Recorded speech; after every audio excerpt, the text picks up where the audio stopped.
Olá, eu sou o professor Danilo Guanais e eu gostaria de conversar com vocês sobre música.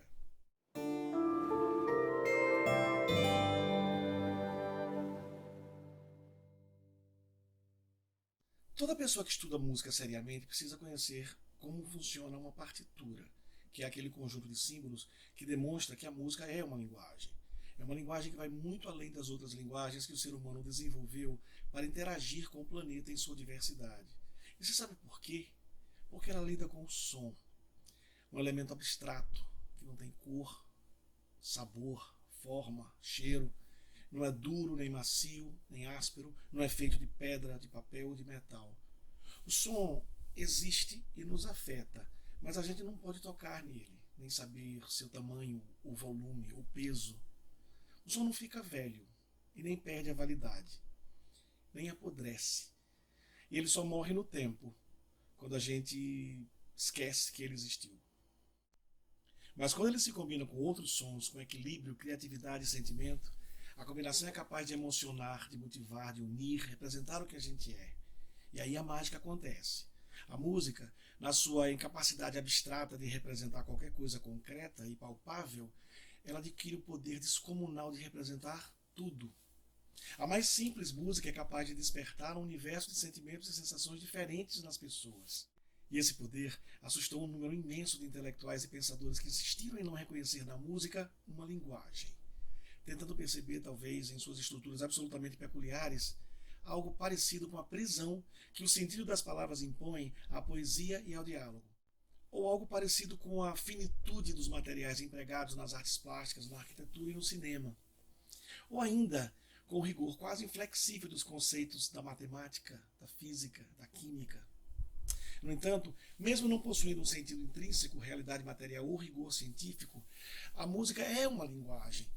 Não só pelo fato de possuir um sistema eficaz de registro e de notação, mas também por ser capaz de comunicar algo, de expressar algo. Só que a música se expressa por um idioma próprio, onde elementos, movimento, gesto, ataque, objetos, discurso e frase só existem como metáforas. E isso não é fácil de entender se a gente não se afastar das premissas que caracterizam todas as outras linguagens. Nessa série de vídeos, eu tentarei mostrar para vocês da maneira mais simples possível como a música funciona em suas características linguísticas, ou seja, pela sua fonologia, sua sintaxe e sua semântica. Para isso, a gente vai precisar naturalmente visitar vários outros campos do conhecimento, como a ciência, a história e a religião, e fazer comparações com aspectos do cotidiano e com culturas de lugares que vocês podem não estar familiarizados. Meu objetivo principal é tentar demonstrar que é possível estabelecer um fluxo natural para entender a dinâmica da música e o seu poder de nos tocar. Não se trata aqui de uma abordagem envolvendo sentimento. É uma reflexão sobre coisas aprendidas e vivenciadas por uma objetividade conquistada em séculos de tentativa e erro, envolvendo milhares de pessoas de todos os lugares e de todas as épocas. Você pode parar e voltar a assistir quando e quantas vezes quiser. Sinta-se à vontade para pausar quando achar necessário. E use literatura paralela, como livros ou buscas na internet, para fazer comparações, questionar ou até descobrir derivações e conceitos que não foram abordados aqui. Mas, sobretudo, não siga adiante se em algum momento você perceber que uma informação não ficou clara. Volte quantas vezes for necessário para compreender melhor e seguir. Se tiver dúvidas, deixe um comentário que eu responderei assim que eu puder. Então, podemos começar? Em notação musical convencional, a música mais famosa de Luiz Gonzaga, feita em parceria com Humberto Teixeira, Asa Branca, poderia ser escrita dessa maneira. Mesmo numa canção aparentemente simples como Asa Branca, os elementos básicos do discurso puramente musical, melodia, harmonia e ritmo, podem ser facilmente observados. Elementos não diretamente relacionados ao discurso musical, como título, autor, bem como a letra, que carrega o argumento literário da obra, também constam na partitura. Cada um desses campos do discurso musical, melodia, harmonia e ritmo, possui sua própria fonologia, ou seja, seus próprios elementos, com os quais o discurso, seja ele melódico, harmônico ou rítmico, é feito e escrito. A nossa viagem começa pela melodia. A melodia é expressa principalmente pelas escolhas de alturas feitas pelo compositor. Em grande parte das músicas, Existe uma sequência de sons que serve como modelo ou sugestão para a construção de toda uma seção da música ou para a música inteira. São os famosos temas ou motivos musicais, que a gente conhece ou associa a alguma situação, um determinado produto, um lugar. Essas sequências sonoras podem ser muito curtas e simples, como essa, de apenas duas alturas de sons. Podem ser um pouco maiores, utilizando algumas poucas alturas. Ou mais elaboradas, com o uso de muitas e variadas alturas. A melodia funciona como o sujeito em um discurso verbal. Ela carrega grande parte da identidade dessa música. Cada cultura encontrou sua própria maneira de tratar a melodia e escrevê-la. Vejam alguns exemplos.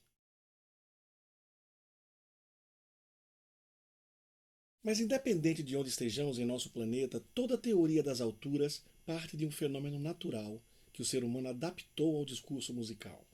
Esse fenômeno é o dos harmônicos naturais, que a teoria da música organizou no que chamamos série harmônica. Esse fenômeno acontece mais ou menos assim. Um som musical, quando resultado da vibração regular de um corpo, que pode ser uma corda, uma pele estendida ou uma coluna de ar, por exemplo, na verdade não é um som, mas um conjunto combinado de muitos sons, gerados pelas várias subdivisões dessa vibração inicial. Esse conjunto, quando soa, ressalta bastante o som fundamental, que é o gerador de todo o conjunto. Mas o conjunto completo tem uma propriedade maravilhosa. Ele nos permite reconhecer quem produz o som. Qual desses instrumentos produz o som que você está ouvindo? O piano, a flauta, o violão ou o trompete? Só pelo som você sabe que é um violão, né? Sabe por quê? Porque os componentes parciais que somados produzem o som do violão carregam uma espécie de identidade característica que chamamos timbre. Basta ter ouvido o som do instrumento algumas vezes para reconhecê-lo facilmente depois. Agora vejamos o que acontece com uma corda do violão quando é tocada. Uma corda tensa, tocada segundo as leis da física, vibra em sua extensão total, mas segue-se imediatamente pela vibração em duas partes, 3, 4, 5 e assim por diante. Cada subdivisão dessas gera um novo som. Quando vibra em sua extensão completa, a corda produz o som fundamental, que é o que nós reconhecemos como sendo o som da corda. Quando vibra em duas partes iguais, produz-se um outro som, menos potente que o som fundamental, mas com uma incrível sensação de semelhança com o som fundamental, só que soando numa região superior, ou como dizemos tecnicamente, numa região mais aguda dos sons. Essa semelhança entre as duas notas, a fundamental e sua semelhante mais aguda, é reconhecida por todas as culturas do planeta, orientais ou ocidentais, antigas ou novas, nativas ou não. A distância ou intervalo entre elas era chamado pelos gregos de diapasão. É parecido com o que acontece quando observamos o mostrador de um relógio analógico, em que o ponto em que está o número 12 pode ser tanto 0 hora quanto 12 horas. É parecido também com o que ocorre em um edifício com vários pisos, onde partindo de um piso, subimos uma escada completa e chegamos em outro piso, de onde parte outra escada e assim vai. Existem diversas maneiras de subir de um nível para outro. Você pode escalar, pegar um elevador, uma rampa, um balão, um cesto suspenso, mas a escada foi a maneira mais organizada que a arquitetura humana encontrou para promover pequenas subidas, porque divide a força em patamares do mesmo tamanho. Os sons musicais são organizados em escadas também, só que nós as chamamos escalas. As escadas têm degraus, as escalas musicais têm graus. De um andar para o outro, nossa escada musical possui 12 degraus.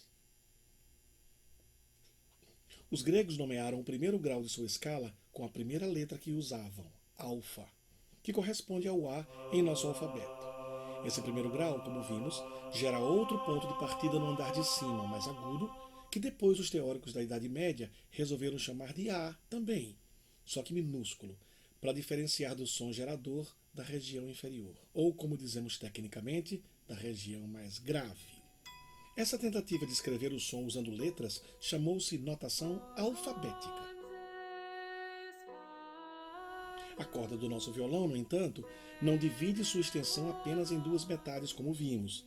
Divide-se também em 3/3, 4/4 e assim por diante, gerando a cada nova subdivisão novos sons chamados harmônicos. Então, vamos ouvir em sequência os harmônicos gerados a partir de um som escolhido na região grave do piano.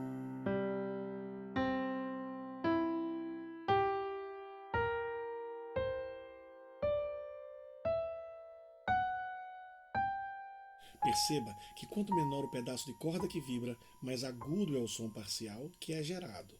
Perceba também que o intervalo entre cada novo som da sequência e seu anterior diminui, conforme avançamos na sequência. Essas características têm implicações importantíssimas para a organização das alturas em todas as formas de música. Teoricamente, os harmônicos são infinitos, mas o intervalo entre o 15º e o 16º harmônico a partir de qualquer som é o menor intervalo usado convencionalmente na música ocidental de tradição europeia, na música brasileira inclusive. Ele é chamado semitom. E como o nome diz, é a metade da distância de outro intervalo importante, o de um tom, que aparece entre os harmônicos 8 e 9. Tom, semitom. É com base nesses dois intervalos primordiais, tom e semitom, que criamos as chamadas escalas diatônicas. Mas a nossa escala de um andar para o outro tem 12 degraus, cada um deles medindo um semitom. Se pensarmos no mostrador do relógio como uma escala em formato circular, vemos cada um dos 12 pontos das 12 horas do ciclo completo, separados também por um semitom um do outro. Após a volta completa, chegamos naquele segundo harmônico semelhante ao ponto de partida, só que mais agudo, no andar de cima. Soando juntos, os harmônicos 1 e 2, gerados por qualquer som, por serem semelhantes, produzem uma sensação de acordo, de encaixe, que chamamos consonância. Nesse caso, um tipo extremo de consonância. Se colocarmos para soar juntos os harmônicos 15 e 16, que formam um semitom, como vimos, a relação entre os dois produz uma sensação de desencaixe, de desacordo, que chamamos dissonância. Nesse caso, um tipo extremo de dissonância. Eles ficam nas pontas de uma linha de gradação que vai da extrema consonância à extrema dissonância, e onde se situam os outros intervalos que iremos conhecer. Não interprete a alegoria dos ícones dessa nossa escala gradativa, que vai da consonância à dissonância, como julgamento de valor. É apenas uma maneira divertida de tratar o assunto, baseando-se no que as pessoas comuns geralmente sentem quando experimentam isoladamente consonâncias e dissonâncias. Mas dependendo de como são usadas numa música, dissonâncias podem ter um efeito surpreendente, enquanto consonâncias mal usadas podem ser bastante aborrecidas. O intervalo entre os harmônicos 2 e 3, quando soam juntos, produzem também uma enorme consonância. Porém, essa consonância é muito mais especial porque, diferentemente do que ocorre entre os harmônicos 1 e 2, que são semelhantes, o harmônico 3 é diferente do anterior, o que estabelece um novo tipo de relação entre sons diferentes. Essa nova relação de consonância entre sons diferentes, os harmônicos 2 e 3, é crucial para tudo o que aconteceu na história da música. Na escala com os 12 semitons, o som do harmônico 3 ocupa o 7º degrau do segundo andar, ou seja, entre o harmônico 2 e ele, o intervalo tem 7 semitons. É com base nesse intervalo de 7 semitons que conheceremos como os outros sons que formam as escalas vão surgindo. Colocando os sons que já temos no mostrador do nosso relógio musical, vemos que nossa escala já tem início, fim e um grau quase intermediário, porque não fica exatamente no meio. No mostrador analógico do nosso relógio musical, esse som ocupa, logicamente, o número 7. Então, se a partir dele fizermos outro intervalo igual de 7 semitons, obteremos outro som, um tom acima do nosso ponto de partida. Vejam. 7 semitons acima desse novo grau, chegamos a mais um tom acima do harmônico 3. 7 semitons acima, chegamos a mais um degrau em nossa escala, 2 tons acima do harmônico 2, que é semelhante ao ponto de partida de nossa escala fundamental. Todo esse exercício é uma simplificação do que realmente acontece em termos da gama total dos sons da série harmônica. mas era uma maneira de tornar mais fácil a nossa compreensão de como as alturas funcionam na música. A escala tem agora 5 graus, e essa escala, que pode ser chamada pentatônica, que em grego significa 5 sons, serviu para muitas culturas se expressarem musicalmente, como na China, ou em cantos perdidos na antiga África, em músicas gospel como Amazing Grace, em músicas de concerto como no tema da Sinfonia do Novo Mundo de Dvorak, em músicas populares norte-americanas como em Ó Susana, e em músicas populares brasileiras como em A Paz, de João Donato e Gilberto Gil. Se prosseguirmos em nosso exercício, partindo do ponto em que paramos e acrescentando mais um intervalo de 7 semitons, obteremos mais um som que introduzirá no conjunto pela primeira vez o intervalo de semitom entre 2 sons da escala. Observe. Vamos voltar agora ao ponto de partida para produzir mais um intervalo de 7 semitons, só que dessa vez no sentido contrário, ou anti-horário. Dessa maneira, em relação ao ponto de partida, nossa referência maior, teremos esse importante intervalo do diapente em ambos os sentidos. Vejam que dessa maneira obteremos mais uma nota que também acrescenta mais um intervalo de semitom à nossa escala. Essas 7 notas diferentes, mais a repetição da primeira no agudo, soam assim quando tocadas em sequência. Parece familiar, não é? Essa escala de 7 notas, que chamamos heptatônica, é a base da música europeia, da qual grande parte da música brasileira deriva. Ela foi usada desde a Grécia Antiga, só que para os gregos o primeiro grau era diferente. Para eles a escala básica era assim. Em pouco tempo, a notação alfabética com letras foi substituída por outra, com símbolos, que pretendiam mostrar como a voz modulava subindo e descendo. Esses símbolos, chamados neumas, produziram outro tipo de notação, a notação neumática. Neuma significa símbolo. Quando linhas paralelas com espaços entre elas foram acrescentadas aos neumas, os intervalos entre as notas ficaram claramente definidos. Então, as letras passaram a ser usadas apenas no início das linhas para estabelecer referências para as notas, e a partir delas saber quem era quem. Esse tipo de notação musical foi chamado de notação diastemática, que vem do grego, onde diástema quer dizer justamente intervalo. A quantidade de linhas desse conjunto que chamamos pauta variou de 1 a 11 em alguns lugares, mas acabou se fixando em 2 padrões usados até hoje.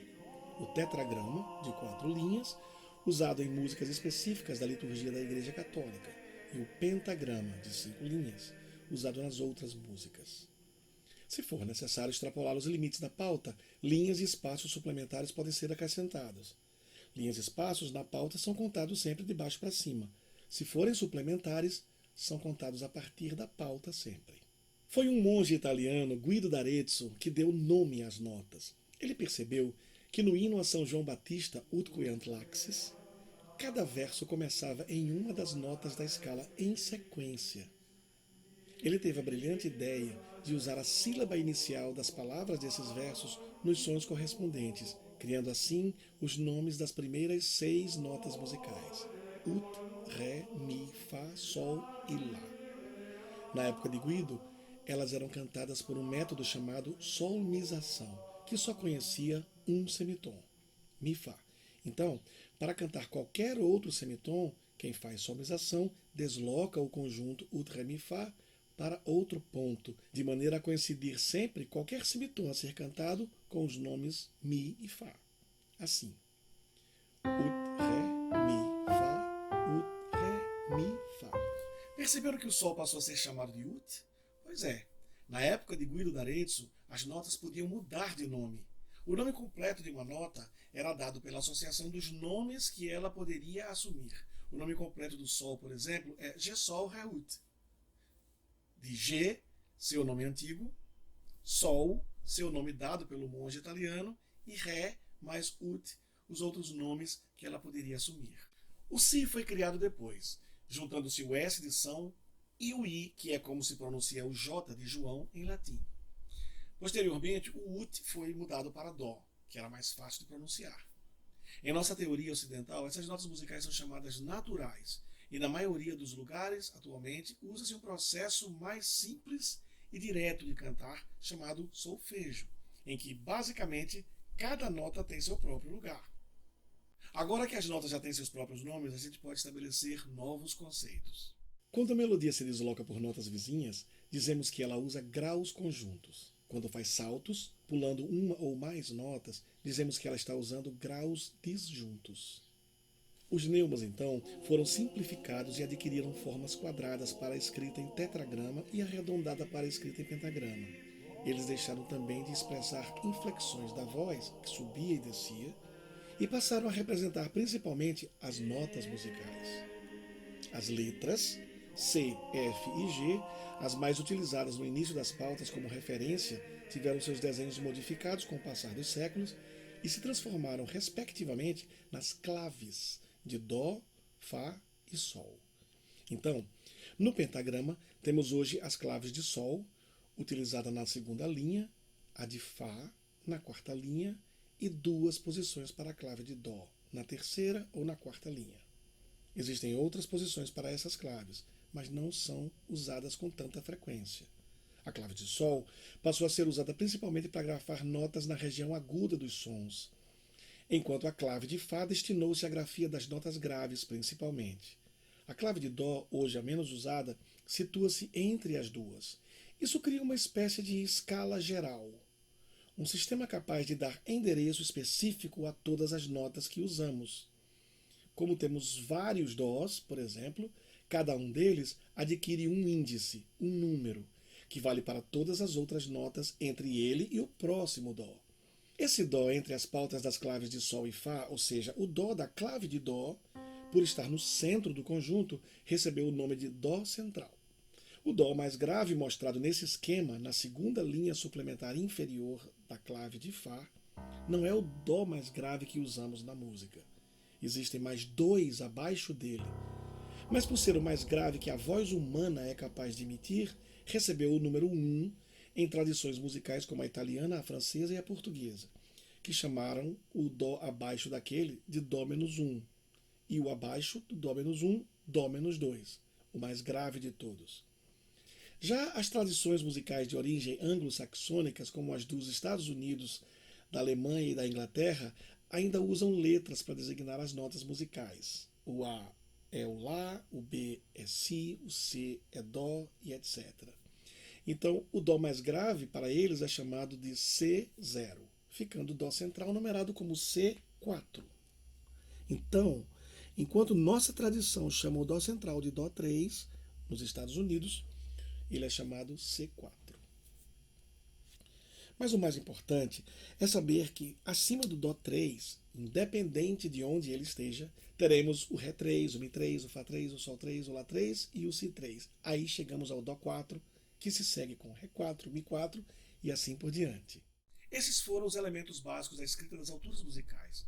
Em nosso próximo vídeo, faremos uma pausa nessa abordagem sobre alturas e nos aprofundaremos nas noções de ritmo e métrica musicais. Até lá!